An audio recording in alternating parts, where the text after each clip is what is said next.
साहिबे मसनद हैं कल नहीं होंगे। जो आज साहिबे मसनद हैं, जो आज साहिबे मसनद हैं, कल नहीं होंगे। किराएदार हैं, जाती मकान थोड़ी है।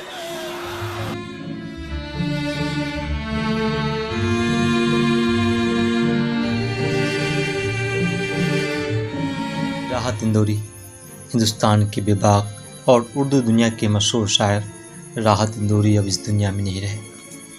कल ही की बात है जब उन्होंने ट्विटर पर लिखते हुए कहा था कि फ़ोन मत करना, हम पूरी जानकारी आपको सोशल मीडिया पर दे देंगे। लेकिन किसे पता कि हंसता खिलता हुआ ये चेहरा अब दुनिया को अलविदा कह देगा। कोरोना वायरस की जंग लड़ रहे डॉक्टर राहत इंदौरी खामोशी के साथ पूरी अदबी दुनिया को मायूस करता हुआ चला गया।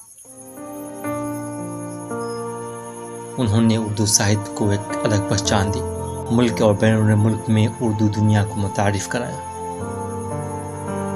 राहत इंदौरी ने कई फिल्मों के लिए गीत लिखे जो काफ़ी मशहूर हुए, जिसमें फिल्म खुददार, करीब, इश्क, मर्डर, मुन्ना भाई MBBS वगैरह शामिल हैं।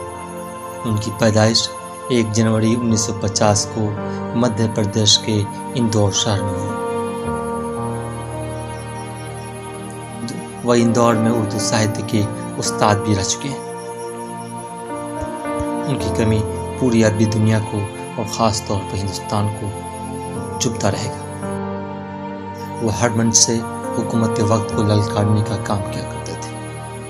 वह एक ऐसी आवाज़ थे जो बेजुबानों की आवाज़।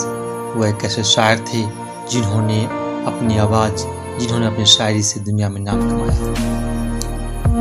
राहत इंदौरी अब इस दुनिया में नहीं, लेकिन उनकी यादें हम सब के बीच हमेशा रहेगी। रोज़ तारों की नुमाइश में खलल पड़ता है, रोज़ तारों की नुमाइश में खलल पड़ता है, चांद पागल है अंधेरे में निकल पड़ता है।